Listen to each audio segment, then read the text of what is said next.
जिस पर आप इन्वेस्टिगेशन कर रहे हो उसको आप सिस्टम कह देना, ठीक है। और बाकी उसको छोड़कर दुनिया का सारा पार्ट, यूनिवर्स का सारा पार्ट सराउंडिंग कहलाता है। जब ये वेपराइजेशन हो रहा था फिर कंडेंसेशन भी हुआ, लेकिन क्या इस प्लेट की वजह से जब हमने इसको क्लोज कर दिया, बंद कर दिया, क्या ये मैटर इस सिस्टम को छोड़कर कहीं गया? उसको देखते ही मुझे वहां पर जाना है, लेकिन ओ भाई साहब यस आज मैं मिलूंगा तो मैं पहले एकदम झूमूंगा चारों तरफ ऐसे, और पूरा झूमने के बाद में उसके पास अगर जाऊं, क्योंकि पाथ मैंने चेंज कर दिया, कैलोरी है, एनर्जी है, वो भी कहीं ना कहीं सब्सटेंस के अमाउंट पर ही डिपेंड करती है। मंजिलें उनको मिलती है जिनके सपनों में जान होती है। पंखों से कुछ नहीं होता, हौसलों से उड़ान होती है। और आप लोगों के हौसले को बढ़ाने के लिए मैं हर त्यागी बाहुबली फिजिक्स वाला प्लेटफॉर्म पर एक बार फिर से आप लोगों का रफ्तार बैच में स्वागत करता हूं। और आज हम वो वाले चैप्टर के बारे में बात करेंगे जिस चैप्टर से बहुत सारे बच्चों को बहुत ज्यादा डर लगता था। उनको फिजिकल केमिस्ट्री से ही डर लगता था। वो फिजिकल केमिस्ट्री से डरते ऐसे नहीं थे कि कोई दूसरा चैप्टर उनके लिए बहुत खतरनाक होता था। बेसिकली वो इस नाम से डरते थे, थर्मोडायनेमिक्स से। और मैं आप लोगों को बता दूं, आज से आपको इसी चैप्टर से प्यार होना स्टार्ट हो जाएगा, क्योंकि एक भी सिंगल क्वेश्चन ऐसा नहीं होगा थर्मोडायनेमिक्स का जो आप ना कर सको। ठीक है, तो भाई स्टार्ट करते हैं आज हम सबसे पहले थर्मोडायनेमिक्स, और जानेंगे कि थर्मोडायनेमिक्स में आज हम क्या पढ़ेंगे। देखो बेटा, सबसे पहले हम पढ़ेंगे इंट्रोडक्शन ऑफ थर्मोडायनेमिक्स। अब आप सोच रहे होगे सर क्या डेफिनेशन लिखवाओगे क्या, ऐसे पढ़ाओगे क्या? सुनो, थर्मोडायनेमिक्स का इंट्रोडक्शन का मतलब है किस चीज को क्या कहते हैं, कब किस चीज को जोड़ सकते हैं, कब किस चीज को घटाना है, कैसी प्रॉपर्टी होती है, क्या प्रोसेस होता है, क्या सिस्टम होता है, वही सब हम लोगों को आज बात करनी है। क्योंकि अगर हमें एक बार चीजों को देखना आ गया, ऑब्जर्व करना आ गया, तो फिर तो धरती का कोई भी क्वेश्चन हो आप बड़े ही आराम से कर लोगे। ठीक है भाई, तो आज हम इंट्रोडक्शन ऑफ थर्मोडायनेमिक्स पढ़ेंगे, और सिर्फ थर्मोडायनेमिक्स की बात नहीं, इसके अंदर जितना भी इंट्रोडक्शन होगा वो सारा कवर करेंगे। अब जरा देखिए भाई, सबसे पहले बात करते हैं कि भाई ये थर्मोडायनेमिक्स क्या होती है, ये भी जानना बहुत जरूरी है। देखिए भाई, थर्मोडायनेमिक्स का मतलब ही होता है कि थर्मो जो है वो टेम्परेचर है, और टेम्परेचर किसमें होता है? जिसमें कुछ हीट होती है। तो बेसिकली हम यहां पर बेटा जी हीट, थर्मो का मतलब होता है हीट, और डायनेमिक्स का मतलब होता है मोशन। अब इसका क्या मतलब हुआ भाई? इसका मतलब हुआ कि जब आपके पास दो अलग अलग सिस्टम होंगे, हो सकता है किसी की हीट ज्यादा हो, किसी की कम हो, तो हो सकता है कि हीट ट्रांसफर हो जाए, है ना, एक सिस्टम से दूसरे सिस्टम में चले जाए, हो सकता है भाई ऐसा। तो आप कहोगे सर कुछ कुछ तो लगता है। उदाहरण के लिए समझिएगा, मान लो अगर मेरे पास एक मेटल का, ये मेटल है बेटा जी, और इसको मैं क्या कर रहा हूं? हीट दे रहा हूं, हीट। और उसके बाद मैंने क्या काम किया कि इसके ऊपर एक बीकर रखा हुआ है, समझिएगा, बीकर रखा हुआ है, और उस बीकर में मैं क्या कर सकता हूं भाई? ऐसे वाटर वगैरह रख सकता हूं, कोई भी लिक्विड रख सकता हूं। तो देखो, जब मैं हीट दूंगा तो यहां पर ये मेटल पहले गर्म होगी, और फिर मेटल का टेम्परेचर बहुत ज्यादा गर्म होगा, बहुत ज्यादा गर्म होगा, तो बेटा जी यहां से हीट निकलकर इसके अंदर भी जाएगी कि नहीं जाएगी, बोलो? तो यही है बस, मोशन ऑफ हीट पढ़ना है। अब उस हीट की वजह से क्या क्या हो सकता है, क्या क्या नहीं हो सकता, वो हम आगे डिटेल में बताएंगे ही। ठीक है भाई, वर्क डन क्या होता है, प्रोसेस क्या होती है, सब कुछ बताएंगे डिटेल में। तो चलिए बेटा, सबसे पहले हम बात करते हैं एप्लीकेशन के बारे में, कि वो कौन से कारण थे कि जिससे हम थर्मोडायनेमिक्स का पढ़ना हमारे लिए जरूरी हो गया था। देखिए बेटा, थर्मोडायनेमिक्स आप लोगों को एक बात बताता हूं, ये ऐसे मतलब ऐसी केमिस्ट्री है जो यूनिवर्स के लिए हर जगह एप्लीकेबल होते हैं, और इसका लॉ कहीं पर भी फेल नहीं होता। बिल्कुल रियल साइंस है ये, रियल साइंस। ठीक है, अब होता क्या है कि हमारे मन में ना एप्लीकेशन के बारे में बात करेंगे कि थर्मोडायनेमिक्स का फायदा क्या है।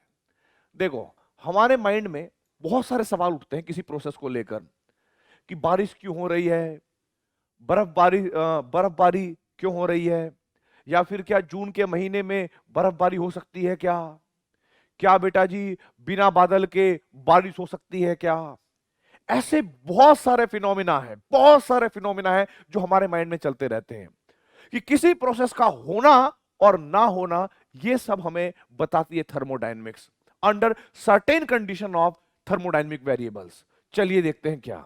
सबसे पहली एप्लीकेशन क्या है कि ये हमें बताती है क्या भाई?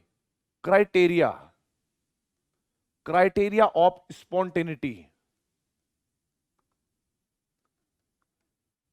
स्पॉन्टेनिटी, क्राइटेरिया ऑफ स्पॉन्टेनिटी, कि कोई प्रोसेस होगी या फिर नहीं होगी। ठीक है भाई। दूसरा,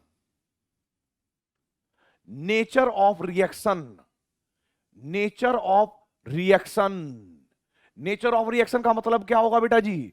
कि कोई रिएक्शन एंडोथर्मिक है या एक्सोथर्मिक है। अच्छा, अभी आप लोगों को लग रहा होगा कि एंडोथर्मिक एक्सोथर्मिक होती क्या है, वो सब आप लोग समझेंगे। ठीक है भाई। और दूसरा, जो ये नहीं कर सकती, जो इसकी लिमिटेशन है, वो ये है बेटा जी, जो ये नहीं कर पाती। कोई प्रोसेस होगी या नहीं होगी इस बारे में थर्मोडायनेमिक्स बता देती है, बट ये नहीं बता पाती कितनी स्पीड से होगी, किस रेट से होगी, रेट के बारे में नहीं बताती। और रेट के बारे में साइंस की एक अलग ब्रांच है जहां पर हम रेट ऑफ रिएक्शन या रेट ऑफ प्रोसेस पढ़ते हैं, जिसको हम कहते हैं केमिकल काइनेटिक्स। 12th क्लास में आपका चैप्टर आएगा जो उसके बिल्कुल अपोजिट है। ये बताता है किसी प्रोसेस का होना और ना होना, और वो बताता है कितनी स्पीड से होगा अगर हुआ तो। ठीक है भाई। तो जरा देखिए, it tells us whether a given chemical reaction will take place or not under the given set of condition, but does not tells us anything about the rate of reaction। ये बात आप समझ चुके होंगे कि रिएक्शन जो है, कोई भी केमिकल रिएक्शन है, वो होगी या नहीं होगी ये सब बताता है थर्मोडायनेमिक्स, लेकिन किस रेट से होगी ये नहीं बता पाता। आगे देखिए, it tells us about the initial and final properties of the system, but does not tells us about anything about the path of mechanism followed by the system। मतलब कहने का मतलब है, अगर कोई प्रोसेस आप कर रहे हो तो रिएक्टेंट के बारे में बता देगा, बाद में प्रोडक्ट बता देगा, स्टार्टिंग में और एंड में वॉल्यूम, टेम्परेचर, प्रेशर सब बता देगा, लेकिन कैसे कोई कन्वर्जन हुआ, कौन सा रिएक्शन मैकेनिज्म लगा, ये नहीं बता पाता।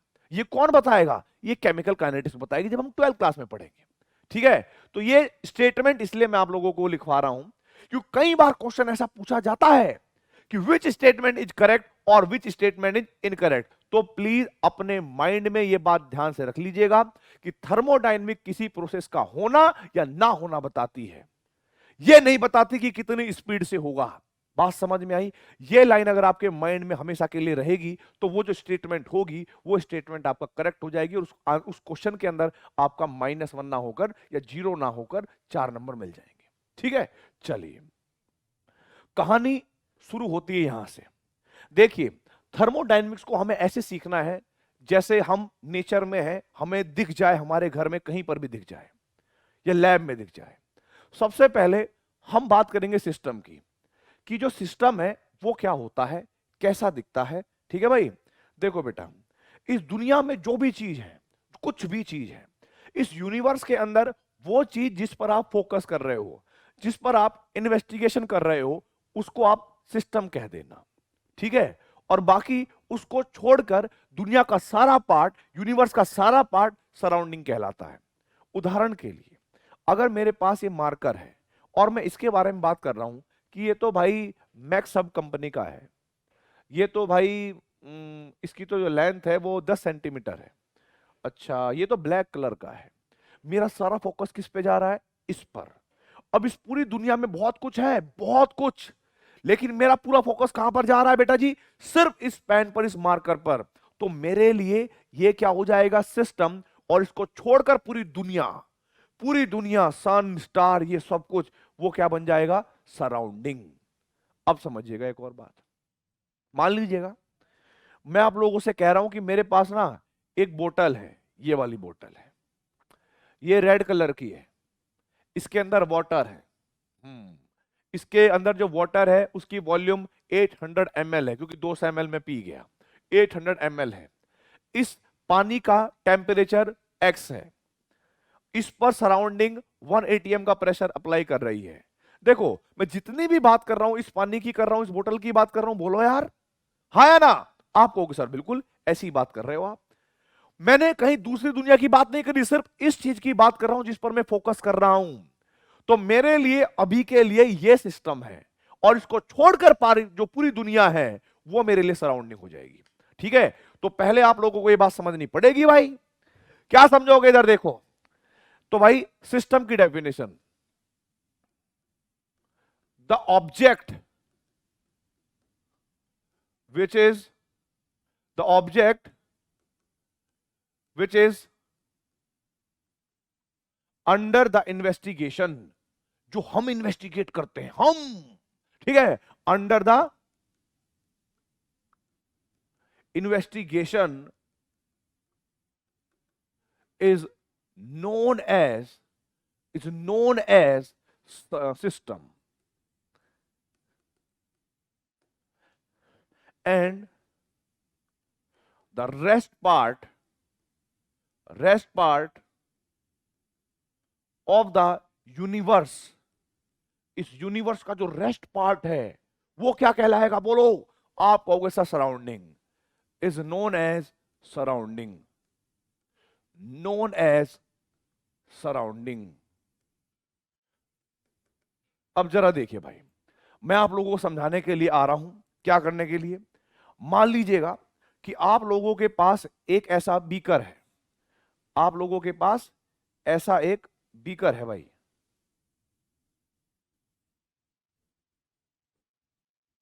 ऐसे एक बीकर है। अब इस बीकर के अंदर मैंने क्या काम किया, पानी ले लेता हूं भाई मैं। जब मैं इसके अंदर पानी लूंगा ना बेटा, तो कहीं ना कहीं पानी भरा रहेगा, है ना, पानी भरा रहेगा। इसमें ऊपर तक बिल्कुल पानी भरा हुआ है, बिल्कुल ऊपर तक पानी भरा हुआ है। अब जरा देखिए बेटा जी, अगर हम पूरे एक्सपेरिमेंट की बात करें या मैं इसको फोकस करूं, आप भी फोकस करिएगा प्लीज। क्या भरा हुआ है इसमें, वाटर। क्या भरा हुआ है इसमें, वाटर। तो मुझे बताइए जो अंदर है वो क्या हो गया हमारे पास। आप कहोगे ये जो अंदर वाला पार्ट है ना, जिस पर हम स्टडी करने वाले हैं या जिस पर हम ध्यान दे रहे हैं, वो है सिस्टम। यानी वाटर क्या हो गया हमारे लिए, सिस्टम, राइट। अब इस सिस्टम को छोड़कर जो बाकी पार्ट हो गया, बाहर का जो पार्ट हो गया, उसको हम क्या कहेंगे, वो हमारे लिए सराउंडिंग हो जाएगा। यानी सपोज करो कि ये बीकर एक टेबल पे रखा होगा, ठीक है, और इसको मैंने ऐसे ही छोड़ रखा है, हवा में रखा हुआ है। तो तुम्हें एक बात बताओ, चलो चाहे से हवाएं सनन सनन, जो सराउंडिंग की हवा होगी, जो सराउंडिंग के एटमॉस्फेयर होगा, जहां पर भी ये रखा होगा, ध्यान से देखिएगा, ये छोटे छोटे पार्टिकल दिखा रहा हूं मैं आप लोगों को, ये सारे के सारे पार्टिकल एक तरीके से क्या हो जाएंगे भाई, उसके लिए बाहर का पार्ट, क्योंकि यूनिवर्स तो बहुत बड़ा है भाई, यूनिवर्स तो बहुत बड़ा है। तो आप कहोगे कि सर ये जो सारा पार्ट बाहर वाला है, इसको हम कहेंगे सराउंडिंग। क्या कहेंगे भाई, इसको हम कहेंगे सराउंडिंग। ध्यान से देखिएगा, ये हो गई हमारे पास सराउंडिंग। यानी इधर भी सराउंडिंग, यानी इधर भी सराउंडिंग। ओ भाई साहब, इधर भी सराउंडिंग। नीचे देखिए, नीचे भी हवा होगी कहीं ना कहीं। आप क्या कहोगे, इधर भी सराउंडिंग। बोलो, आप कहोगे सर बिल्कुल, और इधर भी सराउंडिंग। यानी सिस्टम को जो चारों तरफ से घेरे रहता है यूनिवर्स का पार्ट, उसको हम सराउंडिंग कहते हैं। तो ये तो हमारे पास हो गए सिस्टम और सराउंडिंग। अब मैं आप लोगों को एक और चीज बताता हूं। सिस्टम और सराउंडिंग को कुछ चीज अलग करती है। एक डिवाइस है जो सिस्टम और सराउंडिंग को अलग करती है, उसको हम कहते हैं बाउंड्री। ध्यान से देखो कैसे भाई, इस पानी को और बाहर की हवा को कौन सेपरेट कर रहा है, बताओ आप। आप कहोगे सर इस ग्लास की या इस बीकर की जो वॉल है ना, वॉल मतलब दीवार जो है, इसको कह रहा हूं, ये कहीं ना कहीं बाउंड्री का वर्क कर रही है। ये सिस्टम को सराउंडिंग से सेपरेट कर रही है, और ऐसी डिवाइस जो सिस्टम और सराउंडिंग को सेपरेट करती हो, उसको हम बाउंड्री कहते हैं भाई। अगर मैं आप लोगों को कहूं कि भाई बाउंड्री का मतलब क्या है, प्लीज समझिएगा कि भाई बाउंड्रीज का मतलब क्या है, ठीक है भाई। तो मैं ये बोलूंगा भाई, ऐसी चीज, the device which separate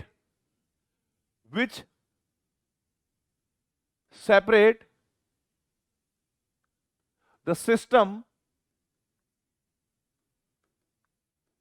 from surrounding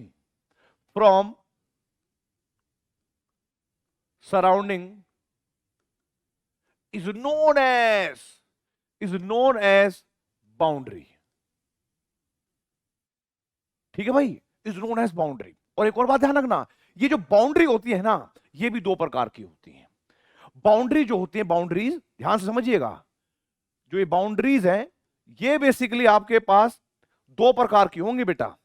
कैसी, जरा देखो। एक तो होती है रियल बाउंड्री, एक क्या होंगी भाई जी, एक होगी हमारे पास रियल बाउंड्रीज, और दूसरी मेरे पास जो होगी उसको हम कहते हैं इमेजिनरी बाउंड्री। इमेजिनरी बाउंड्री, देखो सब कुछ आपको दिखेगा, ऐसा नहीं है कि कुछ भी रटना पड़ेगा आपको, सब कुछ दिखेगा आपको। कैसे दिखेगा जरा देखिए। एक होती है रियल बाउंड्री और दूसरी होती है इमेजिनरी बाउंड्री। रियल बाउंड्री का मतलब होता होगा जो दिखती हो, आंखों से दिखती हो, और इमेजिनरी बाउंड्री का मतलब होगा जिसको आप इमेजिन करके सोच लेंगे कि यहां पर बाउंड्री होगी यार। चलो देखते कैसे।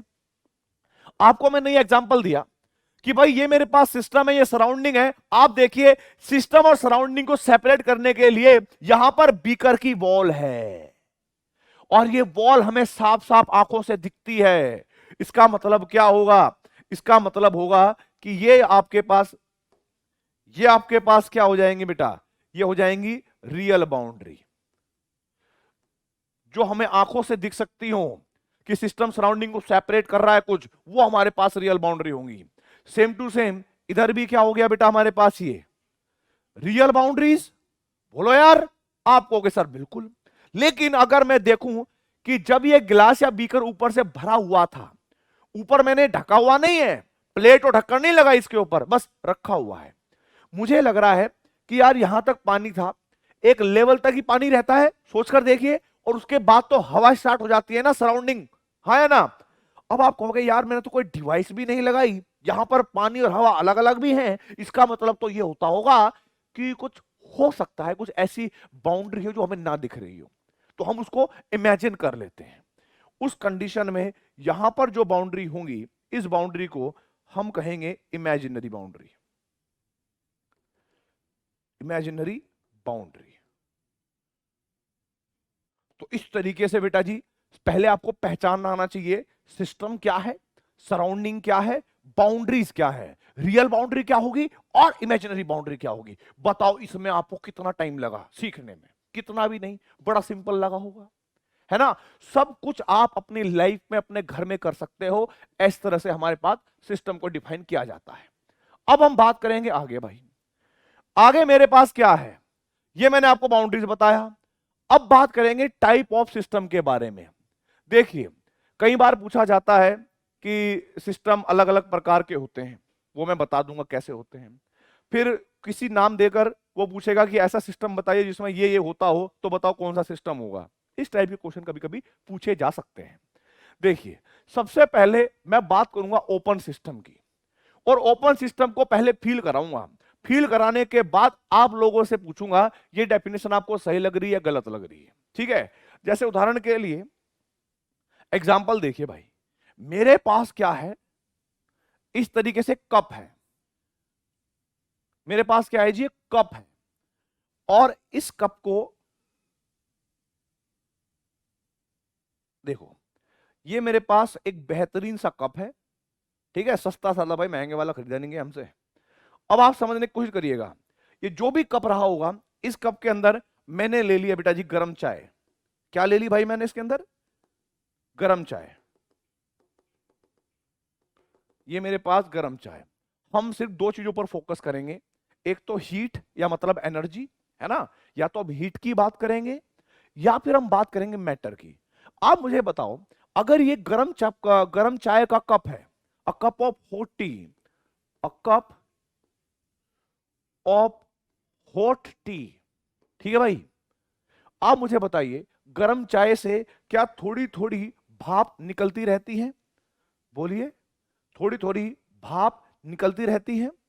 और भाप का मतलब क्या है कि चाय के कुछ पार्टिकल इससे छोड़कर बाहर जा रहे होते हैं। बाहर क्या है? सराउंडिंग। ये बात तो आप जानते ही हो। बाहर क्या होती है भाई? बाहर तो हमारे पास सराउंडिंग होती है ना।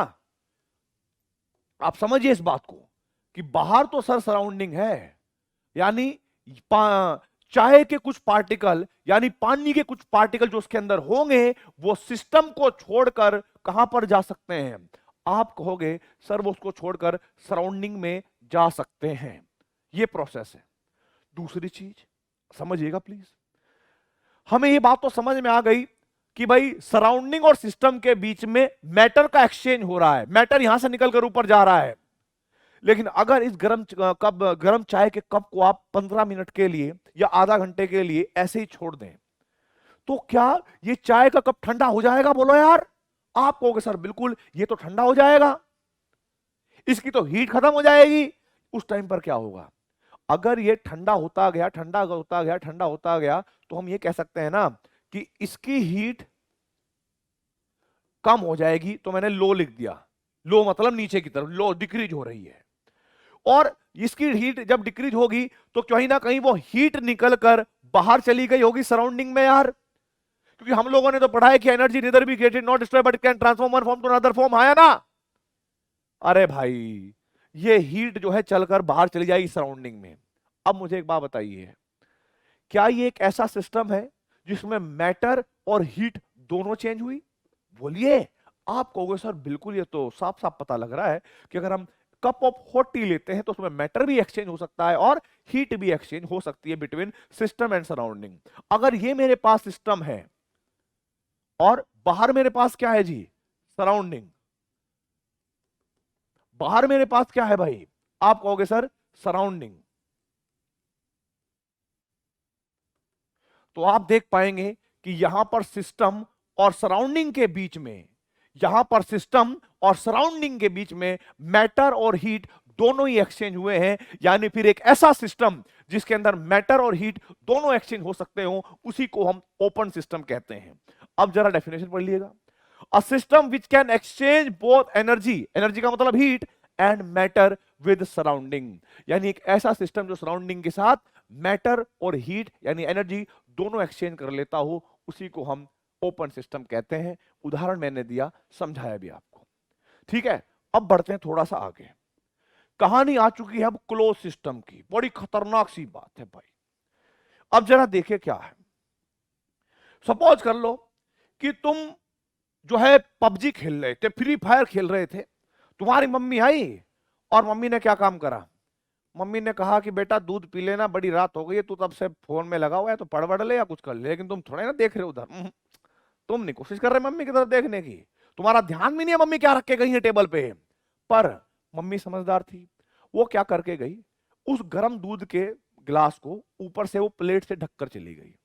और इसी एग्जाम्पल को हम फील करते हैं अपने केमिस्ट्री के अंदर। सपोज करिए कि आपके पास गर्म दूध का गिलास है ना भाई? गर्म दूध का गिलास है और इसके अंदर जो है हॉट मिल्क था एक टाइम पर।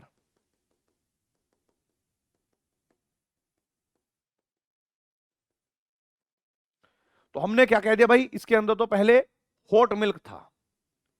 और मम्मी जी समझदार थी, तो वो ये भी काम करे गई कि इसके ऊपर एक प्लेट रख के चली गई, ताकि उनको पता है कि नालायक है, वैसे तो मक्खी गिर जाएगी तब भी पी लेगा, लेकिन फिर भी वो सावधानी बरतती हैं।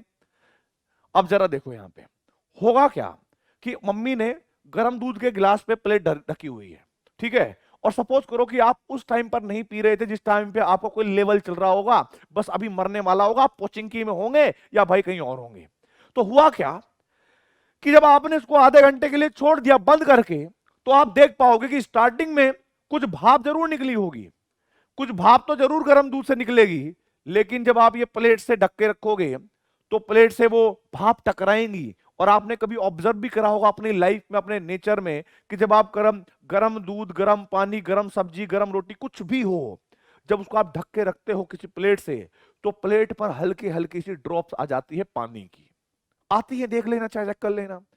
अब होता क्या है, वैसे ही सेम टू सेम यहां पर भी कुछ पानी जमा हो जाएगा। अब जो ये भाप बन के उड़ रहा था वही पानी कंडेंस हो जाएगा और हो सकता है थोड़ा थोड़ा धीरे धीरे से नीचे भी आना शुरू कर दे। लेकिन आप देखिए, जब ये वेपराइजेशन हो रहा था, फिर कंडेंसेशन भी हुआ, लेकिन क्या इस प्लेट की वजह से जब हमने इसको क्लोज कर दिया, बंद कर दिया, क्या ये मैटर इस सिस्टम को छोड़कर कहीं गया, सराउंडिंग में जा सकता है क्या? बोलो यार। आप कहोगे नहीं जा सकता सर। इसका मतलब क्या हुआ कि भाई ऐसा सिस्टम जिसमें मैटर तो एक्सचेंज नहीं होता भाई सिस्टम और सराउंडिंग के बीच में। बट अगर मैं इसको आधे घंटे बाद पीऊंगा या आप आधे घंटे बाद पियोगे, तो जो टेम्परेचर इसका पहले था बाद में वैसा तो नहीं रहेगा। जितनी हीट इसमें पहले थी बाद में तो नहीं रहेगी। इसका मतलब क्या कर देगा, ये मिल्क हीट लॉस करेगा। ये मिल्क क्या करेगा बेटा जी, हीट लॉस कर देगा।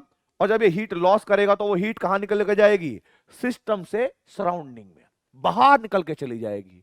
और आप कहोगे कि सर अगर ये मेरे पास सिस्टम है, ये मेरे पास अगर इधर सराउंडिंग थी, ऊपर भी मेरे पास सराउंडिंग थी, तो हम ये कहेंगे सर ऐसा सिस्टम जिसमें सिस्टम और सराउंडिंग के बीच में सिर्फ एनर्जी या हीट का एक्सचेंज तो हो सकता हो, लेकिन मैटर का एक्सचेंज नहीं होता, ऐसे सिस्टम को हम क्या कहेंगे, क्लोज सिस्टम कहेंगे यार। ऐसे सिस्टम को हम कहेंगे बेटा जी क्लोज सिस्टम कहेंगे भाई। तो यहां पर मैंने कहा a system which can exchange only energy with surrounding not matter. तो आई होप आप लोगों को सिस्टम के बारे में यह बात भी पता लग गई। कहानी नंबर ये आइसोलेटेड सिस्टम के बारे में। क्या है ये बवाल, आइसोलेटेड सिस्टम का मतलब क्या होता है, थोड़ा बताइए। देखिए मैं आप लोगों को 100% आइसोलेटेड सिस्टम का तो ज्ञान नहीं दूंगा, क्योंकि हो सकता है कि आपने ना देखा हो, पर मैं आप लोगों को एक एग्जांपल देता हूं। आप लोगों ने मिल्टन की थर्मो फ्लास्क वाली बोतल देखी होगी, है ना, जिसको आप स्कूल में लेकर गए हो कभी। हो सकता है कुछ लोग नहीं लेकर जाते हो, वो सस्ते वाली लेके जाते हो, लेकिन कुछ लोगों की बात होती है। वो मिल्टन की थर्मोस्टेट वाली बोतल लेके जाते हैं, और मम्मी जैसा पानी देती है, सुबह ठंडा ठंडा, दोपहर में भी वो ठंडा रहता है, शाम को भी वो ठंडा रहता है। या फिर आपके पापा जब ऑफिस जाते हैं तो उनको दूध डाल के देती हैं या चाय डाल के देती हैं। क्या सोच रहे हो, तुम्हारी औकात पानी की तो तुम्हें पानी देगी, ठीक है, पहले पापा जैसे बनो। तो पापा को उन्होंने दूध दिया या फिर चाय दी गरम गरम। अब वो सुबह जब बनाकर देती है तो दोपहर में भी क्या रहता है, गरम, और भाई शाम को भी क्या रहता है, गरम। तो आपके माइंड में आएगा कि सर पक्षपात है, लेकिन आप समझिएगा, अगर मैं उस बोतल की बात करने की कोशिश करूं या उसी के जैसे एक सिस्टम की बात करने की कोशिश करूं, तो मैं ये कहूंगा कि मेरे पास एक कंटेनर है, मेरे पास एक कंटेनर है, कंटेनर, ठीक है, ये कंटेनर है। अरे मेरी देखिए कहां गया, हाँ यही मान लीजिए, ये मेरे पास एक कंटेनर है बेटा जी, ये कंटेनर हो गया, ठीक है। और होता क्या है कि कंटेनर को भी चारों तरफ से, कंटेनर को भी चारों तरफ से हम क्या करते हैं बेटा जी, ढक के रखते हैं। मतलब आपने देखा होगा कि जो आपके पास पापा जो बोतल लेके जाते हैं या जो आप बोतल लेकर जाते हो, उसमें अंदर से जो भी स्पेस होता है, वॉल्यूम होता है, जहां पर मैटर रहता है, वो मैटर आपका यहां पर है अंदर। ऊपर से मान लीजिएगा कि आपने ढक्कन से बंद करा हुआ है, तो जब ढक्कन से आप बंद करके रखेंगे तो ये पूरा का पूरा क्लोज तो रहेगा ही, हाँ या ना। तो मैंने मान लिया कि भाई इसके अंदर ना हॉट मिल्क था, इसके अंदर क्या था जी, इसके अंदर मैंने मान लिया कि भाई इसके अंदर हॉट मिल्क था। अब आप लोग ये बात तो जानते हैं कि जब हम उस बोतल को ऊपर से बंद कर देते हैं तो एक तरह से वो क्लोज सिस्टम तो बन ही जाता है। अब मान लो कि यहां से दूध की थोड़ी सी भाप उड़ी भी होंगी, लेकिन वो फिर क्या हो गई होंगी, यहां पर टकराई होंगी, और टकराने के बाद क्या हो गई होंगी बेटा जी, कंडेंस हो गई होंगी, और साइड से फिर आने लग गई होंगी इसमें ही। यानी मैटर एक्सचेंज होने का तो चांस बिल्कुल नहीं है, बिल्कुल नहीं है। लेकिन मैं आपको बता दूं, ये जो भी थर्मो फ्लास्क होते हैं, ठीक है भाई, थर्मोस्टेट वाले फ्लास्क होते हैं, इनमें इस वॉल्यूम और बाहर से जो दिखते हैं उनके बीच में एक मैटर भरा जाता है। उस मैटर को हम पता है क्या कहते हैं, इंसुलेटर। क्या भरते हैं भाई इसके बीच में, इंसुलेटर। और आप लोग ये बात जानते होंगे बेटा जी कि इंसुलेटर क्या होते हैं, इंसुलेटर वो चीजें होती है, वो मैटर होते हैं जिनके अंदर हीट और इलेक्ट्रिसिटी मूवमेंट नहीं कर सकती, चल नहीं सकती, ठीक है, हीट एंड इलेक्ट्रिसिटी चल नहीं सकती, ये बात आपको ध्यान रखनी है भाई। तो कहने का मतलब क्या हो गया कि आप लोगों के पास में एक ऐसा सिस्टम आने वाला है जिसमें ना तो हीट का मूवमेंट होगा सराउंडिंग के साथ और ना ही मैटर का एक्सचेंज होगा सराउंडिंग के साथ। तो जरा देखिए, अगर मेरे पास सिस्टम को मैंने इस तरीके से बंद कर लिया कि उसके चारों तरफ इंसुलेटर लगा दिए, तो आप खुद समझिएगा क्या सराउंडिंग और सिस्टम के बीच में, क्या सिस्टम और सराउंडिंग के बीच में मैटर का एक्सचेंज हो सकता है? आप कहोगे सर बिल्कुल नहीं हो सकता, मैटर के लिए तो डबल जीएल का काम कर रहा है ना। और आप अगर ध्यान से देखोगे इस बार तो हीट को भी मूवमेंट नहीं होगा, हीट भी नहीं जा सकती, ये जितना गर्म होगा उतना ही रहेगा, क्योंकि हीट निकलकर बाहर जा ही नहीं सकती, क्योंकि बाहर कोई पाथ ही नहीं है निकलने का। हीट को निकलने के लिए एक कंडक्टर की जरूरत है, लेकिन ये तो इंसुलेटर है ना भाई, मना करेगा ना, अपने घर पे रहे जहां पे रहना है। तो यहां पर सराउंडिंग तो हम ये कहेंगे भाई एक ऐसा सिस्टम जिसमें हीट और मैटर दोनों ही एक्सचेंज ना हो सके सिस्टम और सराउंडिंग के बीच में, ऐसे सिस्टम को हम कहेंगे आइसोलेटेड सिस्टम। और ये मैंने आप लोगों को एक एग्जांपल दे दिया है, ठीक है भाई। चलिए अब हम बात करेंगे the state of a system, किसी सिस्टम की स्टेट। उससे पहले मैं आपको थर्मोडायनेमिक वेरिएबल समझाना चाहता हूं, फील करवाना चाहता हूं, ठीक है, और फिर मैं आपको बताऊंगा स्टेट के बारे में। आप लोगों को मैं एक अवस्था बता रहा हूं बेटा जी, देखिए मैं आप लोगों को एक बात बताना चाहता हूं। थर्मोडायनेमिक स्टेट से पहले मैं आप लोगों को थर्मोडायनेमिक वेरिएबल बताऊंगा बेटा जी कि थर्मोडायनेमिक वेरिएबल्स क्या होते हैं।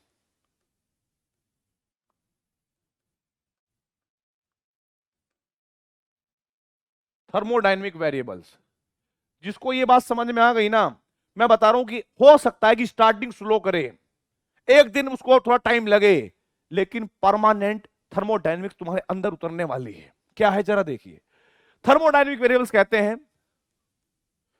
Those variables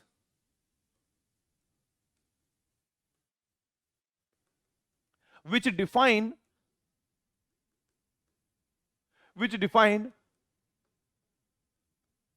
the state of a system। अब तभी हम सिस्टम के बारे में समझेंगे। Of system are called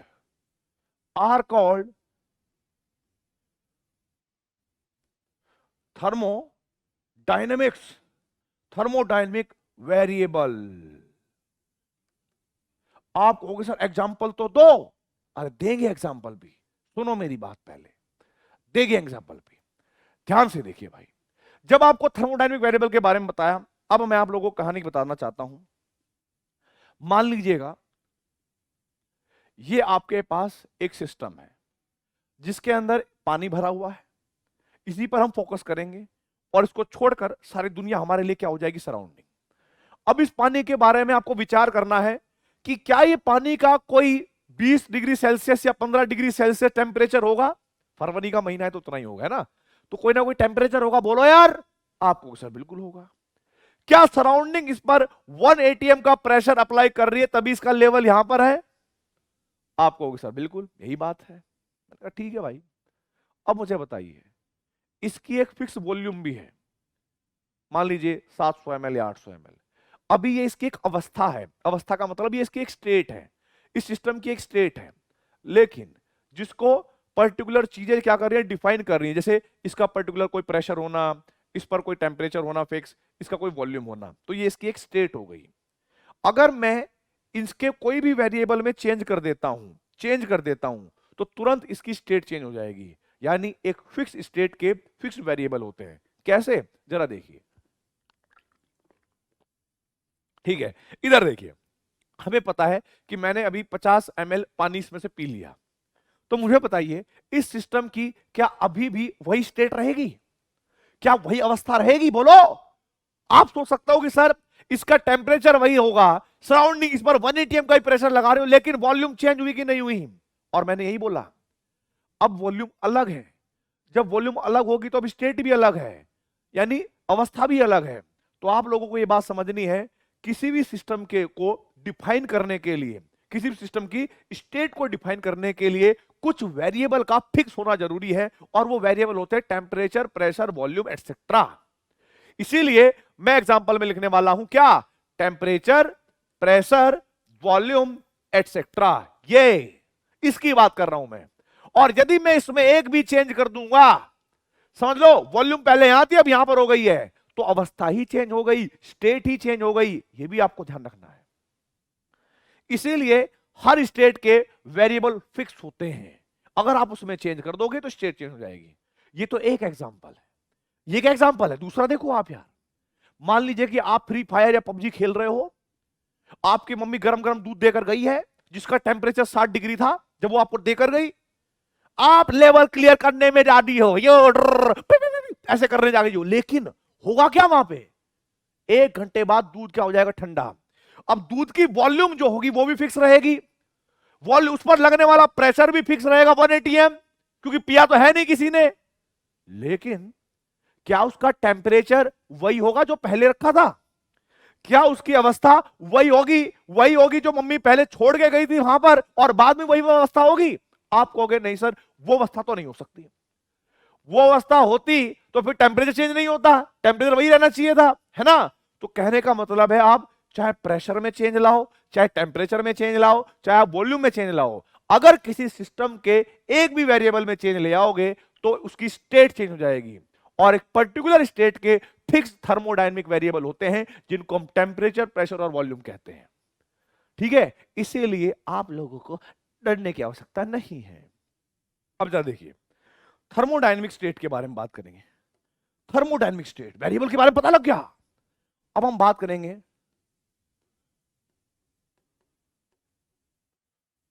thermodynamic state के बारे में, यानी कोई भी थर्मोडायनेमिक सिस्टम की वो स्टेट जहां पर उसके वेरिएबल फिक्स हैं, उन्हीं को तो बोलेंगे ना थर्मोडायनेमिक वेरिएबल स्टेट। तो हम कहेंगे the state of a system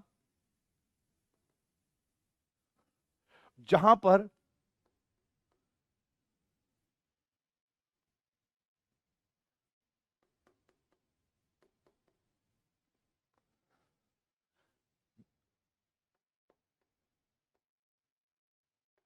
ठीक है भाई, where it's thermodynamic variables are fixed, variables are fixed यानी कोई सर्टेन रहते हैं, वही हम क्या कहते हैं, थर्मोडायनेमिक स्टेट। बताते हैं कैसे। आगे चलिए भाई, आगे चलिए। अब हम बात करेंगे स्टेट फंक्शन और पाथ फंक्शन के बारे में। इंट्रोडक्टरी है, आईआईटी के अंदर क्वेश्चन पूछा जाता है कई बार कि इनमें से कौन सा स्टेट फंक्शन है, कौन सा पाथ फंक्शन है, सब पूछा जाता है। लेकिन चलिए कोई बात नहीं, क्या होंगे मैं आप लोगों को 1 मिनट के अंदर बता देता हूं। ठीक है, आप लोगों को कैसे याद रखना है वो मैं आपको क्लियर बता रहा हूं बेटा जी। और ये इसलिए बता रहा हूं क्योंकि आईआईटी के अंदर पता है कैसे क्वेश्चन आते हैं, 4 ऑप्शन देगा और 4 ऑप्शन देने में के बाद वो ये कहेगा कि बताओ इनमें से कौन सा स्टेट, कौन सा फंक्शन स्टेट फंक्शन है और कौन सा जो है वो पाथ फंक्शन है, ऐसे पूछेगा बेटा वो। ठीक है, तो मैंने क्या काम कर दिया, एक तरफ तो मैंने लिख दिया स्टेट फंक्शन, एक तरफ मैंने क्या लिख दिया जी, स्टेट फंक्शंस, और दूसरी तरफ मैं लिख रहा हूं बेटा जी पाथ फंक्शन। अब मैं बहुत सारे फंक्शन होते हैं जो आपने सुने होंगे, जैसे एग्जाम्पल के लिए अगर मैं आप लोगों को कहूं कि भाई आपने वर्क का नाम सुना होगा, हीट का नाम सुना होगा, एंथैल्पी का नाम सुना होगा, इंटरनल एनर्जी का नाम सुना होगा, गिब्स फ्री एनर्जी का नाम सुना होगा, एंट्रोपी का नाम सुना होगा, टेम्परेचर का नाम सुना होगा, प्रेशर का नाम सुना होगा, ऐसे बहुत सारी चीजें आप लोगों ने सुनी होगी। डरो मत, बहुत सिंपल है याद करना। आप लोग क्या करेंगे, आप लोग क्या करेंगे, पाथ फंक्शन में 3-4 नाम याद कर लो और उनको छोड़कर जितने भी होंगे वो सब स्टेट फंक्शन हो जाएंगे। कौन कौन से हैं वो? एक तो आपके पास Q यानी हीट, जो Q होगी उसको हम हीट कहेंगे, और दूसरा हमारे पास वर्क डन W, ये भी पाथ फंक्शन होगा, हीट और वर्क डन तो याद रखेंगे। फिर हमारे पास हीट कैपेसिटी, हीट कैपेसिटी यानी जो आप लोग कभी पढ़ते होंगे सीपी एंड सीवी, ये सारी की सारी आपके पास पाथ फंक्शन है। और आप इनको छोड़कर जो कुछ बचा, जो आप इस चैप्टर में आपने सुना भी होगा नाम, जो आपने पढ़ा भी होगा नाम, वो सारे के सारे अब क्या बन जाएंगे, स्टेट फंक्शन। एग्जाम्पल के लिए देख लो, एग्जाम्पल के लिए मैं बता रहा हूं भाई, ऐसे नहीं बोल रहा हूं, सच बता रहा हूं। पहला, आप लोग इंटरनल एनर्जी की बात करें, ठीक है भाई, आप लोग एंट्रोपी की बात करें, आप लोग एंथैल्पी की बात करें, आप लोग टेम्परेचर की बात करें, प्रेशर की बात करें, वॉल्यूम की बात करें, गिव्स फ्री एनर्जी की बात करें, ठीक है भाई, कुछ भी हो, कुछ भी हो, उनको छोड़कर बाकी इधर वाले जो सारे होंगे ये क्या हो जाएंगे? Path function. याद रहेगी ये बात? हाँ या ना? क्लियर रहनी चाहिए। तो ये हो गए स्टेट फंक्शन और वो क्या होंगे जी? Path function. एक नोट पॉइंट और ध्यान रखना है आप लोगों को, एक नोट पॉइंट और ध्यान रखना है बेटा जी, जो सबसे ज्यादा इंपॉर्टेंट पॉइंट है, जो बच्चे बहुत बार गलती करते हैं इसमें। क्या है वो?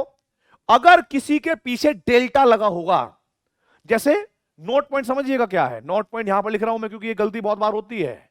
अगर कभी भी आपका लिखा होगा delta U, delta S, delta T, delta P, delta delta V, ये क्या होंगे आपके पास? Are not, are not state function. ये स्टेट फंक्शन नहीं हो सकते, तो गलती से इनको टिक नहीं करना है, ठीक है। लेकिन अब आपके माइंड में एक चीज और आ रही होगी कि सर बात समझ में आ गई, में स्टेट फंक्शन और पास फंक्शन कौन कौन से होते हैं ये भी समझ में आ गया, आप कह रहे हो तो हम रट भी लेंगे, याद भी कर लेंगे, लेकिन इनकी डेफिनेशन क्या होगी, क्या होती है ये? तो जरा देखिए, कहने का मतलब, अब मैं आप लोगों को प्यार से इनकी एक डेफिनेशन समझाऊंगा। देखिए डेफिनेशन क्या है? Those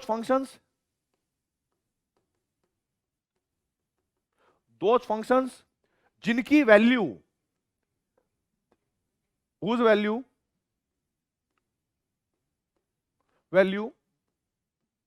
depend on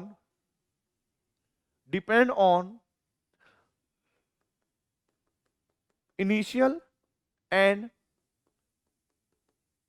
final state of the system, but does not depend, या कह लीजिए बहुत सारे है ना, do not depend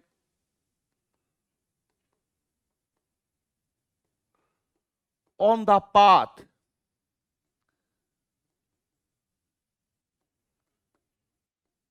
followed। ठीक है भाई, जो भी वो पाथ, कोई भी रास्ता फॉलो करते होंगे चेंज होने के लिए स्टेट में, उन पर डिपेंड नहीं करता, बस इनिशियल स्टेट और फाइनल स्टेट पर डिपेंड करता हो, उनको हम कहते हैं स्टेट फंक्शन। तो हम कहेंगे are called state function, are called state function. भाई साहब जहर, इसकी डेफिनेशन आप लोग याद कर लेना, ठीक है। दूसरा, अच्छा याद भी करना, समझाऊं भी, चलो एक एग्जांपल समझाता हूं। मानना मेरे पास ये है, ये सपोज करिए, ऐसे ही मान लेना कि अब तुमने माना है कि इस बोतल में गर्म पानी है, गर्म पानी, जिसका गर्म पानी अभी कितना है? 100 डिग्री टेम्परेचर पे है। मान लेना कि 100 डिग्री टेम्परेचर पे यहां पर पानी था, ठीक है, टेम्परेचर की बात कर रहा हूं मैं, और मुझे आराम से टिंग टिंग टिंग टिंग टिंग और टिंग, टिंग और टिंग, यानी मैं वहां से यहां तक आया और वहां से यहां तक आने में मुझे 5 मिनट लग गए। 5 मिनट में आप लोग जानते हैं गर्म पानी थोड़ा बहुत ठंडा हो ही रहा होगा, यस और नो? तो वो 100 डिग्री से अब 90 डिग्री पर आ गया है। ऐसे मान लीजिएगा कि 100 डिग्री से अब 90 डिग्री पे आया है, जब मैंने 5 मिनट या 10 मिनट बीच में खरबा दिए। तो फिक्स मान लेते हैं कि वहां से यहां तक आने में मुझे 5 मिनट लग गए। आगे देखिए, अब मैं वापस दोबारा स्टेट में आ रहा हूं। अब मुझे समझ आइए, अगर मेरे पास यही पहले वाला ही बिल्कुल सेम टू सेम पानी है, जिसका टेम्परेचर 100 डिग्री सेल्सियस ही है, लेकिन मैं ऐसे घूम रहा हूं, घूम रहा हूं मैं। अब घूमने में, लेकिन मैं इस बार स्पीड से घूम रहा हूं और मैं यहां पर आ गया। टाइम इस बार मुझे फिर 5 मिनट ही लगे, चाहे मैं धीरे धीरे आ रहा था, यहां तक पहुंचने में 5 मिनट लगे थे, और या फिर मैं ऐसे घूमता है तभी 5 मिनट लगे। आप मुझे बताइए, टाइम सेम लगा है, पहले टेम्परेचर 100 डिग्री था, अब कितना होगा? आप कहोगे, आपके माइंड वर्क करेगा, आपका माइंड कहेगा कि सर पहले 5 मिनट तक जब आप इधर थे ना, इधर तो 100 डिग्री था, 5 मिनट में जब उधर पहुंचे तो 90 डिग्री हो गया था, 90 डिग्री, 10 डिग्री का डिक्रीज आया था 5 मिनट के अंदर।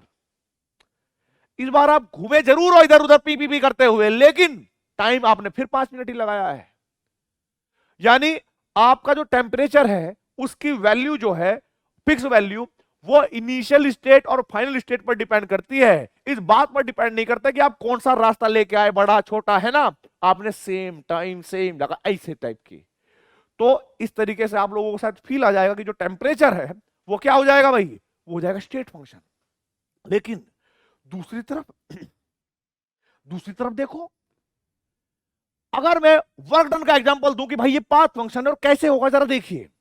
मैं यहां पर इसका क्या नाम कहते हैं, बोर्ड के साइड खड़ा हूं और मुझे उस साइड जाना है क्योंकि वहां पर मेरा कोई चाहने वाला है और मैं मिलना चाहता हूं।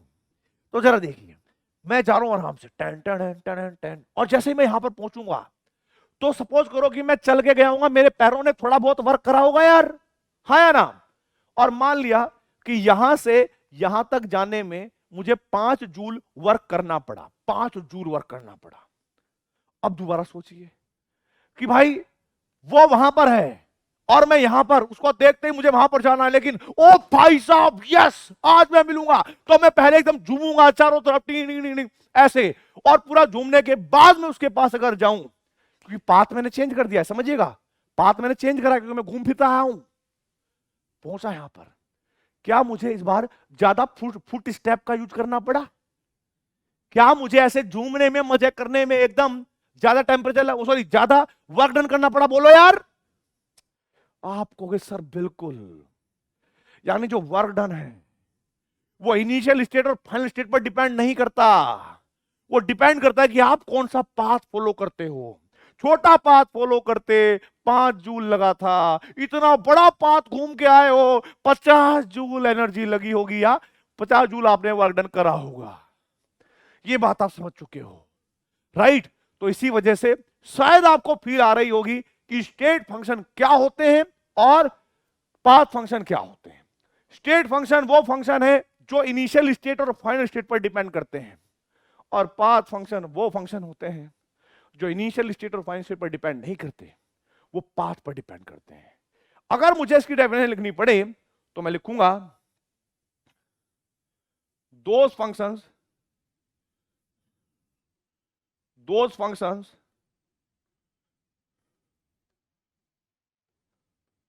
whose value depend on the path followed, ठीक है भाई, जो भी फॉलो करते हैं, are called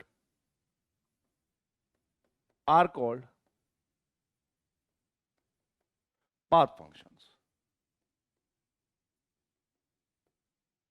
ठीक है जी। तो पहला क्वेश्चन कैसा आता है?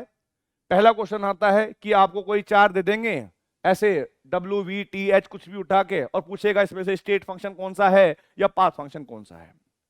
दूसरा जो क्वेश्चन आता है इनके ऊपर IIT JEE के अंदर, वो क्वेश्चन ऐसे आते हैं कि विच स्टेटमेंट इज करेक्ट और विच स्टेटमेंट इज इनकरेक्ट। ऐसा पूछा जाता है कि विच स्टेटमेंट इज करेक्ट और विच स्टेटमेंट इज इनकरेक्ट। इसका मतलब पता है क्या होगा, समझिएगा। बेसिकली आप लोगों को ये जो डेफिनेशन है इनको याद करना है और समझना है, और जब आप ये डेफिनेशन समझ लोगे, याद कर लोगे, फिर मैं आगे की भी डेफिनेशन समझाऊंगा। क्या था भाई जरा देखो, क्या था भाई जरा देखो। यहां पर एक तरफ मैंने क्या लिखा था भाई, स्टेट फंक्शन, इधर मैं स्टेट फंक्शन के बारे में लिख रहा था, है ना, और इधर क्या था बेटा, पाथ फंक्शन। यही मैं बात बता रहा था आप लोगों को, पाथ फंक्शन, इसके बारे में। अब मैं आप लोगों को एक और बात बताना चाहता हूं। सपोज करिए मेरे पास, एक बात ध्यान रखनी, सेकंड पॉइंट, अगर मेरे पास कोई भी स्टेट फंक्शन है, चाहे वो वॉल्यूम हो, टेम्परेचर हो, उसको मैंने fx से डिनोट कर दिया है, तो कोई भी स्टेट फंक्शन है, और यदि मैं उसका साइक्लिक इंटीग्रेशन करूं, साइक्लिक इंटीग्रेशन का मतलब होता है, आप लोग जानते होंगे कि अगर मैं a से b जाता हूं, फिर b से a आता हूं, और यहां पर कोई फंक्शन है, तो आप लोग ऐसे करते हो ना कि जो ओवरऑल अगर मुझे काम करना पड़े, फंक्शन मेरे पास सेम रहेगा, तो मैं क्या करूंगा कि फंक्शन एफ एक्स की लिमिट ए से बी प्लस आगे का वर्क डन क्या होगा, फंक्शन सेम रहेगा एफ एक्स, लेकिन इस बार लिमिट बी से ए हो जाएगी। और आप लोग ये भी जानते होंगे ये ए से बी है, ये बी से ए है, अगर मैं इसको लिमिट को चेंज करता हूं तो यहां पर ये वैल्यू क्या हो जाएंगी, चेंज। फंक्शन सेम रहेगा, लिमिट भी ऑलमोस्ट सेम है, लेकिन डायरेक्शन अलग होने की वजह से आप इसको कैसे लिख सकते हो बेटा जी कि ए से बी, अगर आपको थोड़ा सा कैलकुलस आता होगा तो माइनस के ए से बी और फंक्शन, तो ये दोनों वैल्यू सेम, ये कैंसिल आउट हो जाएगी, नेट वैल्यू कितनी आएगी, 0। हाँ ना, डरो मत, शॉर्ट में समझाऊंगा। ऐसे अगर आप कभी भी एक स्टेट से दूसरी स्टेट में जाओगे और वापस आओगे तो टोटल जो साइक्लिक इंटीग्रेशन होगा इनका, साइक्लिक इंटीग्रेशन, साइक्लिक योग जो होगा, एडिशन जो होगा, उसका 0 ही आएगा। तो इसीलिए मैंने शॉर्ट में बताया है कि जब कभी भी आप किसी भी फंक्शन का साइक्लिक इंटीग्रेशन, ये जो 0 है ना, ये साइकिल डिनोट करती है, करोगे इनका तो वैल्यू 0 आएगी, ठीक है। लेकिन पाथ फंक्शन वाले केस में अगर कोई फंक्शन पाथ फंक्शन है, ठीक है, कोई पाथ फंक्शन एफ एक्स, और आप उसका साइक्लिक इंटीग्रेशन करना चाहते हो तो वो 0 के बराबर नहीं आएगा। तो यहां से हमें एक बात ध्यान रखनी है, the cyclic integration of state function is becomes equal to 0, but path function का साइक्लिक इंटीग्रेशन 0 के बराबर नहीं होता। तो ये पॉइंट भी आपको याद रखना पड़ेगा, ठीक है। फिर आप एक और बात समझेंगे जो मैं आपको समझाना चाहता हूं, ठीक है, एक और बात समझेंगे जो मैं समझाना चाहता हूं, क्या है थर्ड पॉइंट, थर्ड नहीं, अच्छा ये थर्ड पॉइंट तो यही था। फोर्थ पॉइंट, अगर मैं इनका डिफरेंशिएशन करूं, अगर मैं पाथ फंक्शन का डिफरेंशिएशन करूं, है ना, तो कोई ना कोई एग्जैक्ट वैल्यू आती है, एग्जैक्ट वैल्यू आएगी। बट अगर मैं पाथ फंक्शन का डिफरेंशिएशन करूं, जैसे, तो एग्जैक्ट वैल्यू ना आकर वेरिएबल आएगा, कुछ भी वेरिएबल। तो यहां पर हमें एग्जैक्ट नहीं करना है, इक्वल टू नॉट एग्जैक्ट, ये थोड़े डिफरेंस है बेटा जी, हो सकता है एनसीईआरटी में ना दे रखे हो, लेकिन ये जरूरी है, आपको मैं कुछ छुड़वाना नहीं चाहता, ठीक है। आगे देखो फिफ्थ पॉइंट क्या कहता है, ध्यान से देखिएगा। आप लोगों ने मैथमेटिक्स में, कैलकुलस में पढ़ी होगी यूलर रेसिप्रोकल थ्योरम, ठीक है, उसमें हम डबल डिफरेंशिएट करते हैं अलग अलग फंक्शन के रिस्पेक्ट में, लेकिन आप लोगों को करके नहीं दिखाना है, डेरिवेशन प्रूव नहीं करना है। ये वो वाले क्वेश्चन है जो आईआईटी के अंदर आते हैं, और आईआईटी के अंदर किस तरह से आते हैं, विच स्टेटमेंट इज करेक्ट और विच स्टेटमेंट इज इनकरेक्ट। यानी इन लाइनों से भी आप क्या समझ सकते हो, the cyclic integration of state function is equal to 0, ये एक स्टेटमेंट है। The cyclic integration of path function it does not equal to 0, ये भी एक स्टेटमेंट है। The differentiation of state function is an exact value, ये भी एक स्टेटमेंट बन गई। And the differentiation of path function is not an exact value, तो हम क्या कहेंगे, ये भी एक स्टेटमेंट ही है। तो स्टेटमेंट के पॉइंट से याद रखो, सॉल्व मत करना, स्टेटमेंट के पॉइंट से याद रखो। जैसे, और फिफ्थ पॉइंट है ऐसे ही, फिफ्थ पॉइंट ऐसे ही है भाई, क्या कह रहा है ये जो है फॉलो करते हैं यूलर रेसिप्रोकल थ्योरम।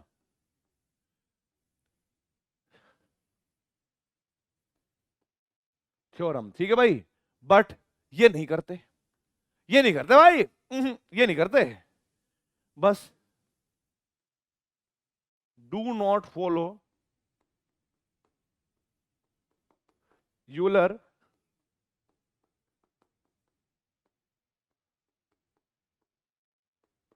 ठीक है, ये वाली अपने सिलेबस में नहीं है, लेकिन स्टेटमेंट याद रखनी है बस।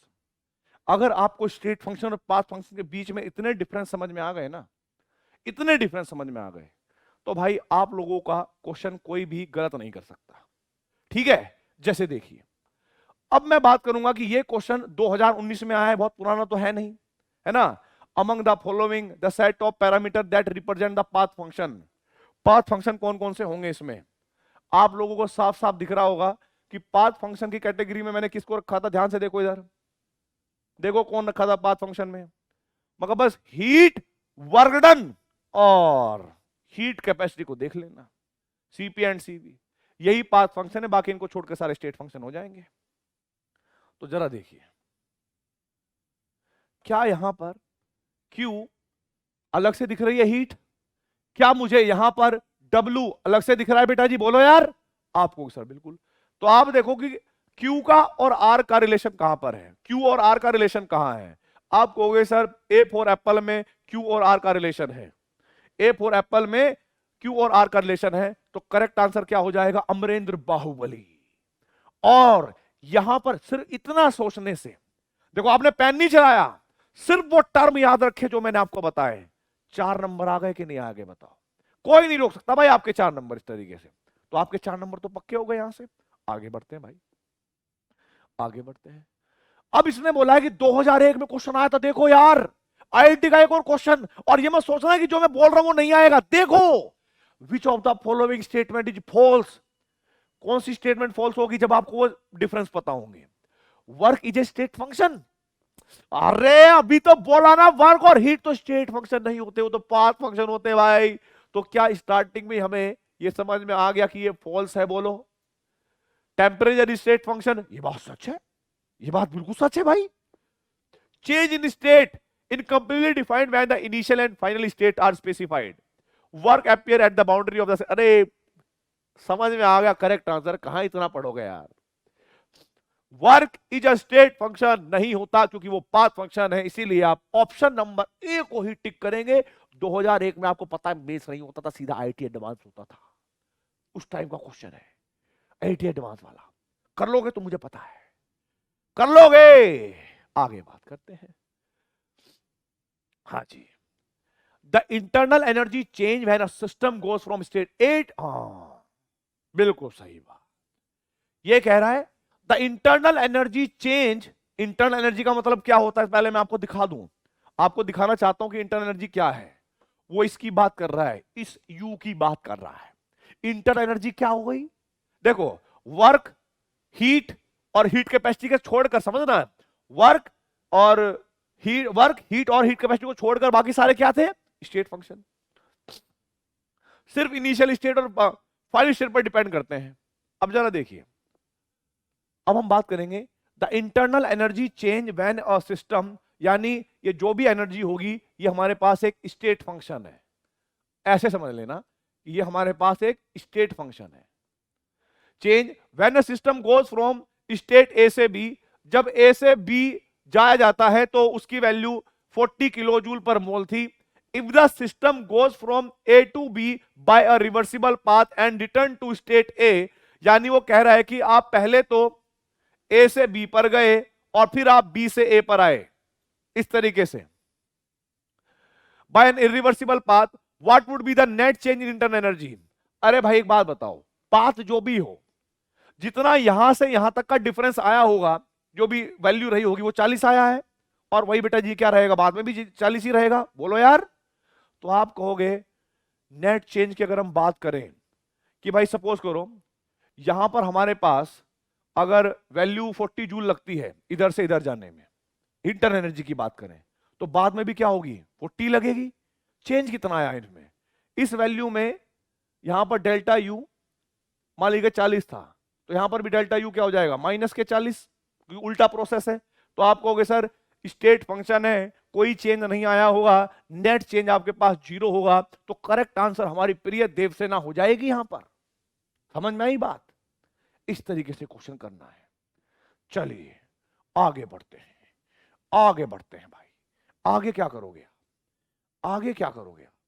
आगे हमारे पास आ चुकी है एक्सटेंसिव एंड इंटेंसिव प्रॉपर्टीज।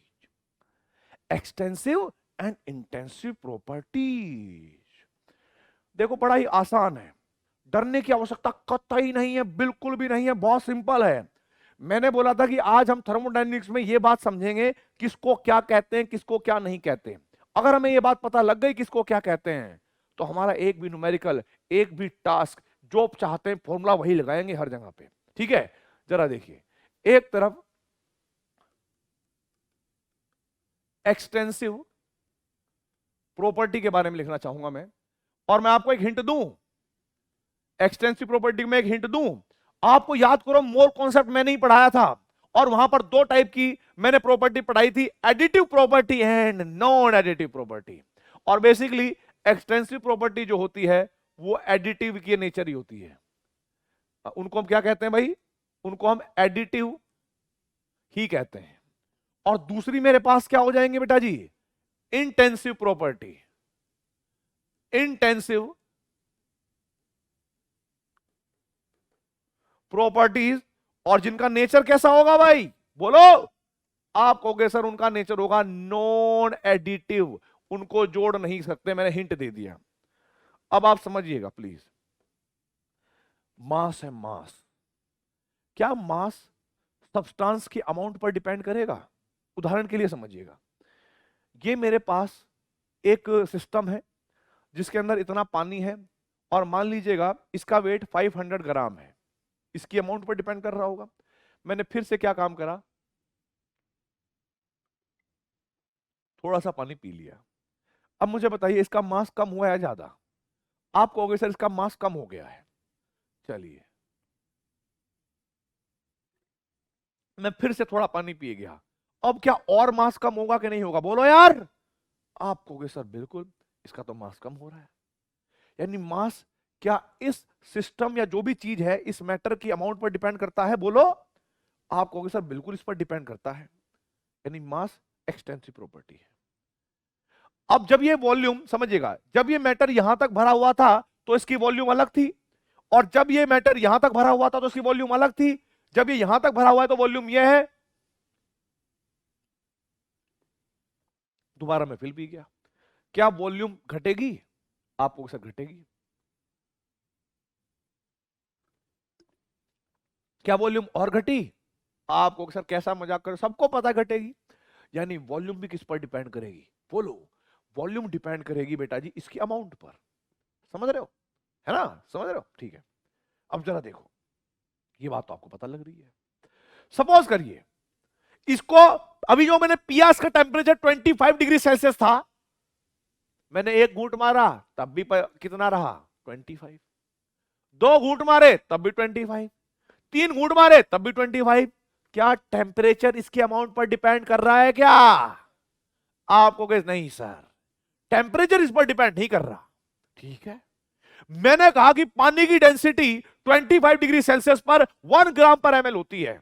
ये आपने पढ़ा होगा, मैंने पढ़ाया भी था आप लोगों को मोल कॉन्सेप्ट में। जब ये पानी यहां तक भरा हुआ था डेंसिटी कितनी थी इसकी? 1 ग्राम पर एमएल। जब यहां तक भरा हुआ था तब भी कितनी है? 1 ग्राम पर एमएल। अभी यहां तक भरा हुआ तो कितनी होगी? 1 ग्राम पर एमएल। और मान लो मैं और पी गया तो क्या अभी भी 1 ग्राम पर एमएल ही होगी? आप मुझे बताइए, क्या डेंसिटी, जैसे मैंने आपको टेम्परेचर बताया, क्या डेंसिटी इसके अमाउंट पर डिपेंड करेगी? आप कहोगे सर नहीं, इस पर डिपेंड नहीं करेगी। मैंने कहा ठीक है भाई। अगर सराउंडिंग इसके ऊपर चारों तरफ यहां से ढक्कन पे भी 1 एटीएम का प्रेशर लगाती है, जब ये यहां तक भरी हुई थी तो 1 एटीएम ही लग रहा था प्रेशर, तो अब यहां तक तब भी 1 एटीएम, यहां तक आ गया है पानी, अभी भी सराउंडिंग पर 1 एटीएम का प्रेशर लगा रही है। इसका प्रेशर ओवर 1 एटीएम होगा इस लेवल पे। मैं फिर से पी गया, समझ लेना, मैं फिर से पी गया, समझ लेना। तो आप मुझे बताइएगा भाई, इसका जो प्रेशर है, इसका जो प्रेशर है जो उसके ऊपर लग रहेगा, क्या वो उसके अमाउंट पर डिपेंड करेगा? आपको समझ में आ गया? नहीं, नहीं करेगा। अमाउंट पर डिपेंड नहीं करेगा सर, क्योंकि प्रेशर पहले भी उतना ही लग रहा था, बाद भी उतना ही लग रहा है। इसका मतलब क्या हो गया कि प्रेशर एडिटिव प्रॉपर्टी नहीं है, नॉन एडिटिव है, यानी ये इंटेंसिव बन जाएगी। ठीक है, डेंसिटी भी क्या थी? इंटेंसिव। टेम्परेचर भी क्या था? इंटेंसिव। मास क्या था? एक्सटेंसिव। वॉल्यूम क्या थी? एक्सटेंसिव। अब जरा देखिए, पानी का तो मुझे पता नहीं है, बाकी एग्जांपल मैं दूंगा। सपोज करिए दूध है, मान लो मैं कह रहा हूं दूध है। अब ये जब यहां तक दूध भरा हुआ था और इस पर मैंने लेबल लगा लिया कि भाई जब 1 लीटर दूध पियोगे ना तो आपको 500 किलो कैलोरी एनर्जी मिलेगी, 500 किलो कैलोरी। तो मैंने मान लिया कि भाई 1 लीटर दूध के अंदर 500 किलो कैलोरी जो है एनर्जी है। मैंने थोड़ा सा पी लिया, पीने के बाद दूध कम हुआ। मैं कह रहा हूं कि यार भी 1 लीटर से कम हो गया, क्या इसके अंदर अभी भी 1000 मतलब 500 किलो कैलोरी एनर्जी होगी? आधी तो मैं ले गया। आप कहोगे सर नहीं। मैंने कहा ठीक है, अब मैंने फिर से दूध पी लिया भाई, फिर मेरे पास और ये अमाउंट कम हो गई इसकी। मैं कह रहा हूं कि क्या इसके अंदर अभी भी उतनी कैलोरी है? आप कहोगे नहीं सर, आधी तो आप पी गए। मैंने कहा ठीक है भाई। अगली बार मैं और दूध पी गया भाई, और जब मैं और दूध पी गया तो भाई मेरे अंदर और कैलोरी चली गई। यहां पर क्या हो गई, घट गई। इसकी जो अमाउंट घटती जा रही है ना, इसकी जो अमाउंट घटती जा रही है, उसकी वजह से इसके अंदर जो कैलोरी है वो भी कम होती जा रही है कि नहीं? आप कहोगे सर अब समझ में आ रहा है। यानी जो कैलोरी है, एनर्जी है, वो भी कहीं ना कहीं सब्सटेंस के अमाउंट पर ही डिपेंड करती है। यानी अगर मैं आपको कहूं कि एनर्जी की अगर मैं बात करूं, चाहे वो कोई भी एनर्जी हो, एंथैल्पी हो, इंटरनल एनर्जी हो, गिब्स फ्री एनर्जी हो, जो भी हो, आप मुझे बताएंगे क्या एनर्जी एक तरीके से एक्सटेंसिव होगी या इंटेंसिव? आप कहोगे सर समझ में आ गया हमें, एनर्जी भी अमाउंट पर डिपेंड करती है, इट मींस ये भी एक्सटेंसिव प्रॉपर्टी होगी, एडिटिव होगी, है ना? तो ध्यान रखना है, जो भी फिजिकल प्रॉपर्टी सब्सटेंस के अमाउंट पर डिपेंड करे वो एडिटिव भी होती है, और उसी को हम एक्सटेंसिव भी कहते हैं। लेकिन दूसरी तरफ अगर मैं बात करता हूं, क्या ऐसी प्रॉपर्टी जो सब्सटेंस के अमाउंट पर डिपेंड नहीं करती, उनको हम नॉन एडिटिव प्रॉपर्टी या इंटेंसिव प्रॉपर्टी कहते हैं। एग्जांपल मैंने आप लोगों को सामने एक्सपेरिमेंट किया, तो जरा देखिए। अब हम इसकी डेफिनेशन की बात करेंगे और एग्जांपल के बारे में बात करेंगे, क्योंकि अगर हमें ये बात पता होगी तो इस प्रकार के क्वेश्चन भी हम कर पाएंगे, है ना? जरा देखिए कौन से क्वेश्चन है वो, ध्यान से देखिए कौन से क्वेश्चन है वो। हम लिखेंगे those physical properties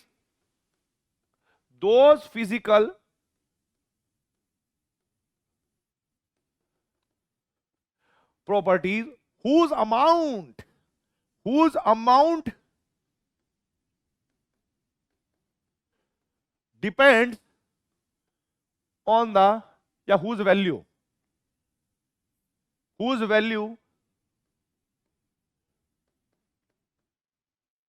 depend on the amount of the substance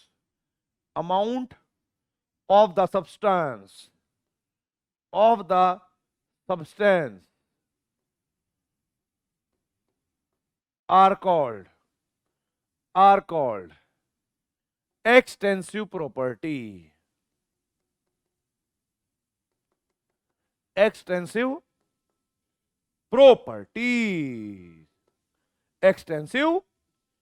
properties, ठीक है भाई? एक्सटेंसिव प्रॉपर्टीज या और एडिटिव प्रॉपर्टीज, ये बात समझिएगा, ठीक है? ये बात समझिएगा। दूसरा, ये तो इसकी डेफिनेशन हो गई, लेकिन फिर आपका मन करेगा सर एग्जांपल भी बताओ, तो जरा देखिए एग्जांपल क्या हो जाएंगे। अभी बताया, मास, वॉल्यूम, क्या एनर्जी, फोर्स, एटसेट्रा, ठीक है जी? आगे देखते हैं। अब हम बात करेंगे इनकी कि इंटेंसिव प्रॉपर्टी क्या होती है। भाई पहला डिफरेंस भी हो जाएगा और हमें एग्जांपल भी समझ में आ जाएंगे। तो हम कहेंगे those physical properties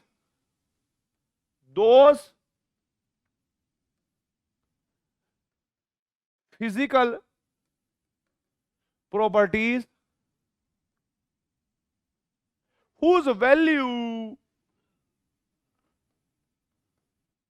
depend whose value does not depend या do not depend। पता है मेरी इंग्लिश कितनी खतरनाक है, बता नहीं रहा इसलिए मैं, हाँ। whose value do not depend on the amount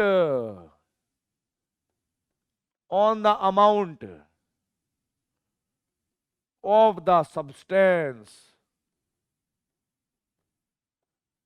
are called क्या बोलेंगे इनको? आप कहोगे sir intensive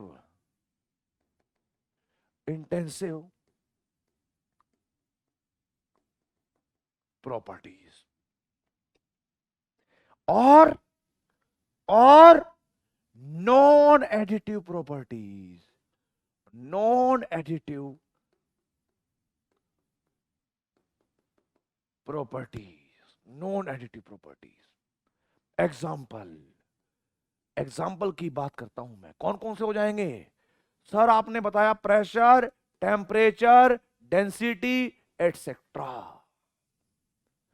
pressure, temperature, density etcetera. लेकिन मैं आपको एक और पॉइंट लिखवाना चाहता हूं जो बहुत बढ़िया है। क्या है वो प्रॉपर्टी? जरा देखिए, देखिए क्या है वो, जरा देखिए बेटा, प्लीज प्लीज प्लीज प्लीज। अगर आप कभी भी ये स्टेटमेंट ध्यान रखना है, the ratio of two additive, देखो नोट पॉइंट ध्यान रखना है जो मैं लिखवाने वाला हूं। The ratio of two extensive properties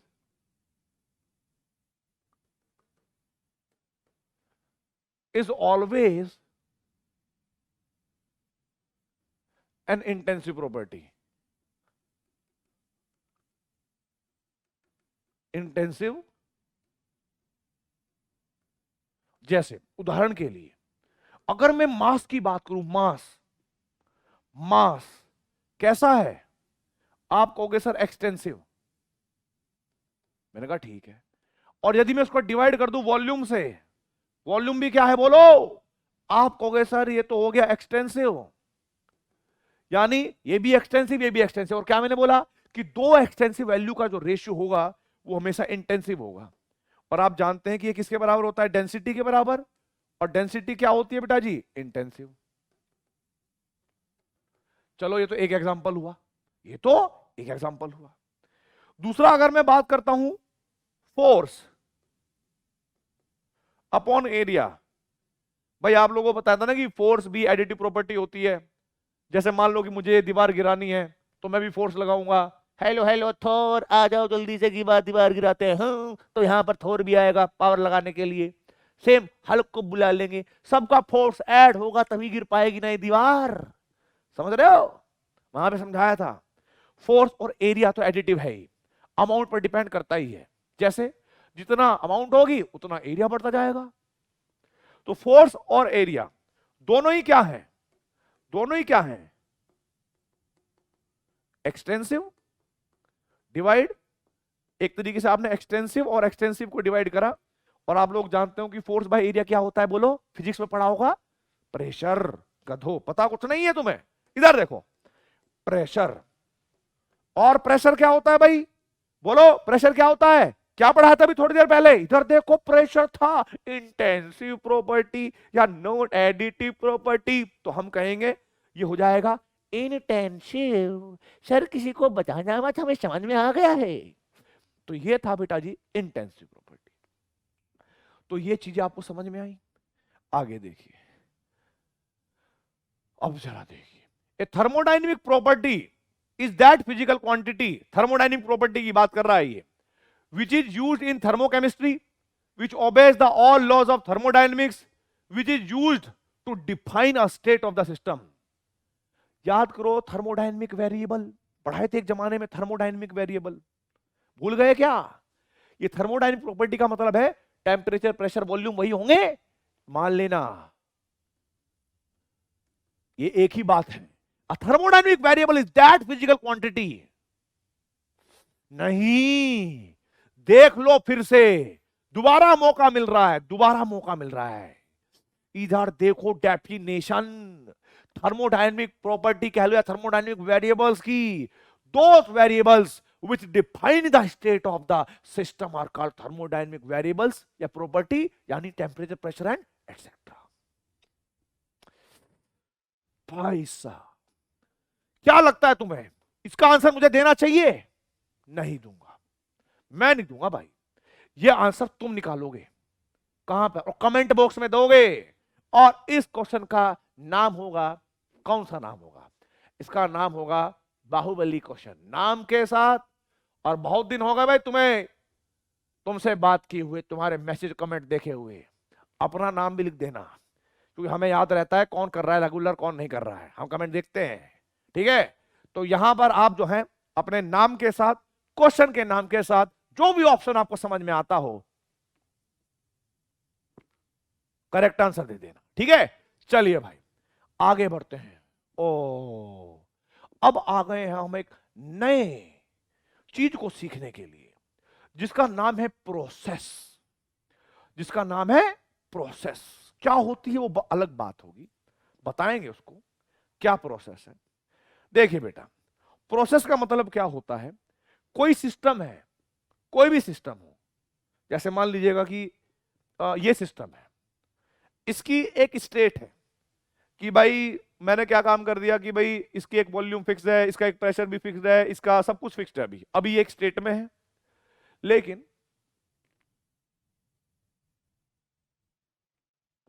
जैसे ही मैंने वॉल्यूम चेंज कर दी तो इसकी स्टेट बदल गई। समझ रहे हो, समझ रहे हो ना। देखो इधर इसकी स्टेट बदल गई। अब क्या है, किसी सिस्टम की एक स्टेट से दूसरी स्टेट में बदलने के लिए जो मैं प्रोसेस करता हूं, जो मैं काम करता हूं, उसी को मैं थर्मोडायनेमिक प्रोसेस कहूंगा। अब वो थर्मोडायनेमिक प्रोसेस अलग अलग प्रकार की होंगी, क्योंकि हर न्यूमेरिकल के अंदर कभी कुछ लिखा होता है, कभी कुछ लिखा होता है, आप लोगों को पता ही नहीं कि कौन सा फॉर्मूला कहां लगाना होता है। तो उसको समझने से पहले आप लोगों को प्रोसेस का ज्ञान भी होना बहुत जरूरी है कि भाई थर्मोडायनेमिक प्रोसेस क्या होती है, क्या भला है ये प्रोसेस। चलिए, प्रोसेस प्रोसेस प्रोसेस तो जरा देखिए भाई, सबसे पहले हम बात करेंगे थर्मोडायनेमिक प्रोसेस के बारे में। सपोज करिए कि आपके पास एक सिस्टम है ए स्टेट में, अब उसकी स्टेट ए है और फिर उसकी स्टेट बी बन गई, सिस्टम वही है सेम। ये क्या हो गई, ये हो गई स्टेट वन, स्टेट वन जिसको आपने ए से कहा, और बी जो है वो इसकी स्टेट टू हो गई। तो ऐसा पॉसिबल हो सकता है ना भाई कि भाई यहां पर उसका प्रेशर P1 हो, कोई प्रेशर लगता होगा भाई, हो सकता है वॉल्यूम V1 हो, और हो सकता है टेम्परेचर T1 हो। अगर मैं इनको चेंज कर दूं, समझिएगा, अगर मैं इसको चेंज कर दूं तो चेंज करने पर क्या स्टेट चेंज हो जाएगी, हाँ या ना का जवाब चाहिए कमेंट बॉक्स में टाइम के साथ। क्या स्टेट चेंज होगी अगर मैं इनमें चेंज कर दूं, टीवीबी में? बोला था मैंने, कहा था मैंने कि किसी भी सिस्टम की स्टेट को डिफाइन करने के लिए कुछ थर्मोडायनेमिक वेरिएबल होते हैं, फिक्स्ड, प्रेशर, वॉल्यूम, टेम्परेचर। अगर आप उनको चेंज कर दोगे तो चेंज करने के बाद उनकी स्टेट चेंज हो जाएगी, वो स्टेट वन से स्टेट टू में चले जाएंगे, स्टेट वन से स्टेट टू में चले जाएंगे, ठीक है भाई। और यहां पर हो सकता है कि प्रेशर P2 हो, वॉल्यूम V2 और टेम्परेचर T2, कुछ भी हो सकता है भाई, है ना। अब आप समझिएगा, किसी सिस्टम को एक स्टेट से दूसरे स्टेट में ले जाने के लिए जो प्रोसेस अप्लाई करते हैं, यूज करते हैं, उसी को हम बोलते हैं thermodynamic process.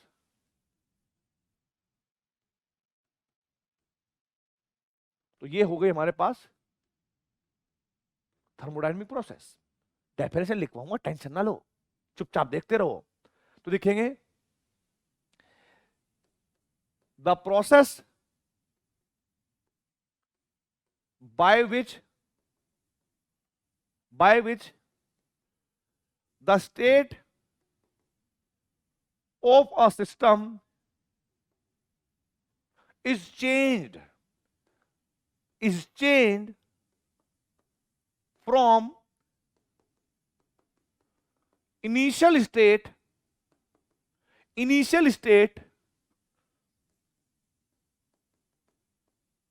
to final state, initial state to final state are called known as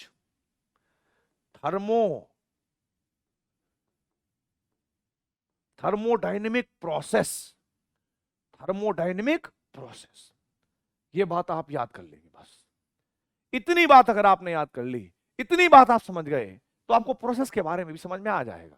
वैसे इसके रिगार्डिंग क्वेश्चन आईआईटी में न्यूमेरिकल को क्या कहते हैं, उसको क्या बोलते हैं, हाँ, चेक करना है कि कौन से प्रोसेस का नाम लिया है, कौन सा फॉर्मूला लगाना है, इसलिए ऑब्जर्व करने के लिए ये जरूरी है। मेरे हिसाब से आज के लेक्चर में न्यूमेरिकल नहीं करवाए मैंने, नहीं, इंफॉर्मेशन और इंट्रोडक्शन दिया। अगर आप लोगों इसके नोट्स बनाओगे ना, बहुत बेहतरीन नोट्स बनाओगे और सीख जाओगे कि इसको क्या कहते हैं, फिर तो अपने आप थर्ड क्वेश्चन होने लगेंगे। ठीक है, आगे बढ़ते हैं भाई। अब ये कह रहा है आइसोथर्मल प्रोसेस, समझिएगा इसका मतलब क्या है आइसोथर्मल प्रोसेस। आइसो का मतलब होता है एक समान, सेम। थर्मल का मतलब है जी टेम्परेचर। इसका मतलब यह हुआ कि जब आप इनिशियल स्टेट से फाइनल स्टेट में जाओगे तो आप प्रेशर को चेंज कर लो, वॉल्यूम को चेंज कर लो, लेकिन टेम्परेचर सेम रहना चाहिए। तो ऐसी प्रोसेस को हम कहेंगे आइसोथर्मल प्रोसेस। कई बार क्वेश्चन पूछा जाता है स्टेटमेंट की, विच स्टेटमेंट करेक्ट और इनकरेक्ट, तो इनकी डेफिनेशन आपको 2 मिनट में याद हो जाएंगी। 2 मिनट में कैसे, जरा देखिए। मान लीजिएगा आपके पास एक स्टेट 1 है, स्टेट 1 है, और ये उसी सिस्टम की एक स्टेट 2 है, ठीक है। आपने क्या काम करा कि आप यहां से यहां पर चेंज करते हो, तो जब आप चेंज करोगे तो थर्मोडायनेमिक प्रोसेस होगी। अब उसका नाम क्या होगा मैं बताऊंगा आपको। सपोज करिए कि प्रेशर मेरे पास P1 था और यहां पर प्रेशर मैंने P2 लिया। हो सकता है कि वॉल्यूम मेरे पास V1 था, उधर मेरे पास वॉल्यूम V2 हो गया, राइट। उधर मेरे पास वॉल्यूम V2 हो गया, लेकिन मैं ये मान के चलता हूं कि अगर यहां पर टेम्परेचर T है और यहां पर भी टेम्परेचर T है, यानी उदाहरण के लिए समझिएगा, फिर से अपना वही रामबाण इलाज। मान लीजिएगा ये मेरे पास सिस्टम है, इस सिस्टम में पहले बहुत सारा पानी भरा हुआ था, तब 25 डिग्री सेल्सियस टेम्परेचर था, है ना। और अभी एक स्टेट है, अब दूसरी स्टेट है, टेम्परेचर में कोई चेंज थोड़ा ही ना आया होगा। बोलो यार, आप कहोगे नहीं सर टेम्परेचर में कोई चेंज नहीं आया है, चाहे आप बाकी किसी में भी चेंज कर लो। जब टेम्परेचर में चेंज नहीं आया तो T1 और T2 दोनों बराबर होंगे यार, इसलिए मैंने इधर भी T लिया उधर भी T लिया। तो मैं कहूंगा आइसोथर्मल का मतलब होता है टेम्परेचर सेम है, टेम्परेचर कांस्टेंट रहेगा भाई साहब। और यदि टेम्परेचर कांस्टेंट है तो चेंज इन टेम्परेचर यानी डिफरेंशिएशन अगर हम किसी कांस्टेंट का करते हैं तो वो 0 होगा, और इस प्रोसेस का नाम क्या हो जाएगा, आइसोथर्मल प्रोसेस। अब इसकी डेफिनेशन क्या होगी, the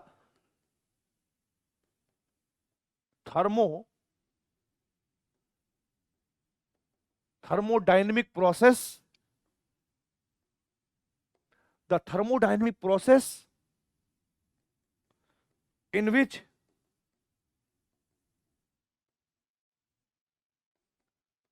temperature remains constant, same रहता है, चेंज नहीं होता, temperature remain constant, is known as, क्या बोलेंगे इसको हम, is known as isothermal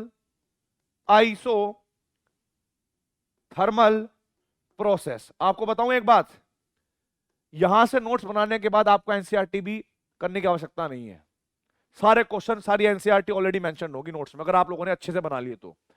is known as isothermal process, और नोट्स तो आपको वैसे भी मिल ही जाएंगे, ऐप में तो है ही है, ऐप में भी चलता है, यूट्यूब पे भी चलता है। तो is known as isothermal process. I hope आप लोगों को ये डेफिनेशन समझ में आ गई होगी। आगे बढ़ता हूं, आगे बढ़ता हूं। अब बात करेंगे हम आइसोबारिक प्रोसेस की। आइसोबारिक, आइसो का मतलब एक समान, और बार से क्या याद आ रहा है, रिमेंबर, रिकॉग्नाइज करो, बार का मतलब क्या है, अरे वो बार नहीं जहां पर कुछ पीते हैं वो नहीं, ये बार अलग है। ये बार कौन सा है सर, आपने एक बार एक जमाने में प्रेशर की यूनिट लिखवाई थी, एटीएम बार, एमएमएचजी, टॉर, फलाना ढिमकाना एंड सो ऑन। कहीं वही तो बार नहीं है, हाँ वही है। बार का मतलब प्रेशर से है, आइसो का मतलब सेम, यानी ऐसी प्रोसेस जिसमें प्रेशर क्या रहे, सेम रहे। मान लीजिएगा आपके पास किसी सिस्टम की स्टेट 1 है, मान लीजिएगा उसी सिस्टम की आप लोगों ने एक स्टेट 2 बना दी है कुछ चेंज करके। आप चेंज करो सब कुछ, हो सकता है टेम्परेचर T1 से इधर आपने टेम्परेचर T2 कर दिया हो सकता है कि वॉल्यूम V1 से आपने वॉल्यूम V2 कर दिया हो, लेकिन सर प्लीज प्रेशर सेम रखिएगा, और प्रेशर अगर हम सेम रखेंगे तभी तो मैं आप लोगों को सिखा पाऊंगा ना गधो कि ये मेरे पास प्रेशर कांस्टेंट है, प्रेशर कांस्टेंट है, चेंज इन प्रेशर 0 है, तभी तो इसको मैं आइसोबारिक प्रोसेस कहलाऊंगा ना। बोलिए। ठीक है, ये बात आप समझ चुके हो। अब जरा देखिए भाई, अब हम यहां पर कहेंगे कि the process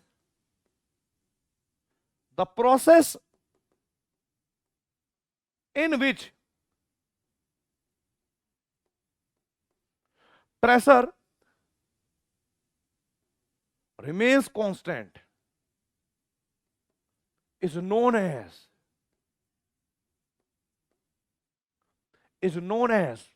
isobaric process.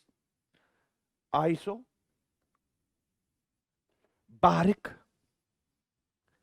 process. समझ में आया कि नहीं आया? बोलो यार, आ गया हो समझ में सब? आगे। ओहो, आइसोबारिक एक बार देख लें भाई, और कौन सी दे रखी है? हाँ, एक है एडियाबैटिक। इससे पहले हम आपको ये कराएंगे भाई, आइसोकोरिक। आइसोकोरिक कुछ लोग इसको आइसोचोर भी कहते हैं, चोरिक, ठीक है, वो है नहीं। आइसोकोरिक का मतलब सेम है और इसका मतलब होता है वॉल्यूम। इसको कई बार आइसो वॉल्यूमिक भी कहते हैं। तो यहां पर मैं आप लोगों को याद रहे इसलिए मैं आइसो वॉल्यूमिक भी लिख रहा हूं। और बाकी आप लोग समझ चुके होंगे आइसो वॉल्यूमिक का मतलब क्या हो जाएगा, जिसमें वॉल्यूम सेम रहे, जिसमें वॉल्यूम सेम रहे। तो जरा देखिए, तो जरा हम कहेंगे अगर मेरे पास कोई सिस्टम है, उसकी स्टेट 1 है और फिर मैं उसी सिस्टम की स्टेट 2 ले रहा हूं और मुझे यहां पर एक चेंज करना है, लेकिन चेंज करते हुए बात का ध्यान रखना है। क्या ध्यान रखना है? कि सब कुछ चेंज होगा लेकिन वॉल्यूम चेंज ना हो। तो प्रेशर P1 से हो सकता है P2 हो जाए, हो सकता है टेम्परेचर T1 से टेम्परेचर T2 हो जाए, लेकिन वॉल्यूम अगर V रहेगी तो यहां पर भी V रहेगी, यानी वॉल्यूम कांस्टेंट होगी।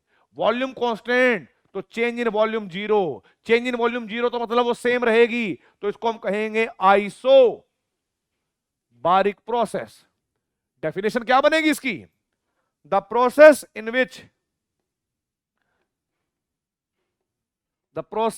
विच volume remains constant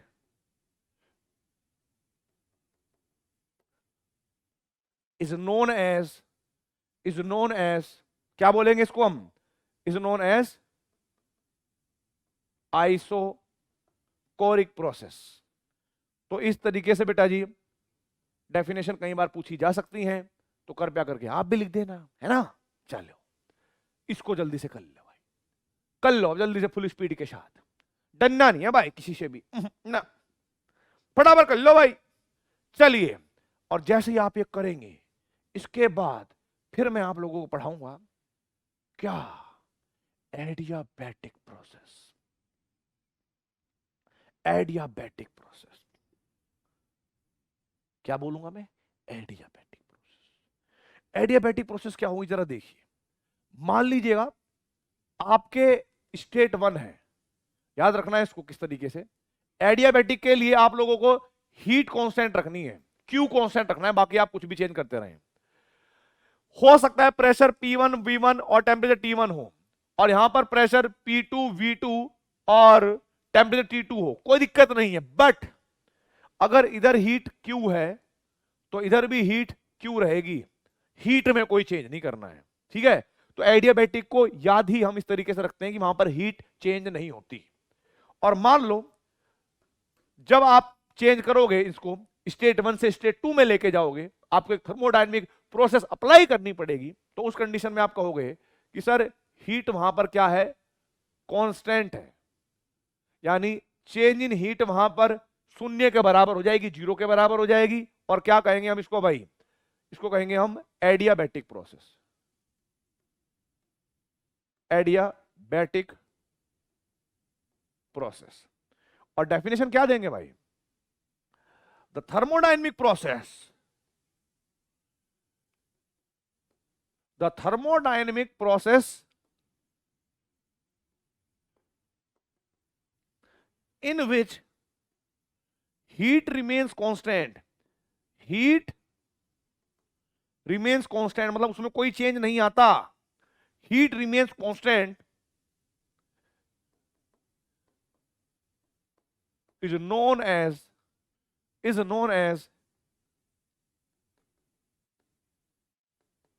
adiabatic process. ठीक है, बाकी आगे डिटेल में चलेंगे, पूरा पढ़ेंगे।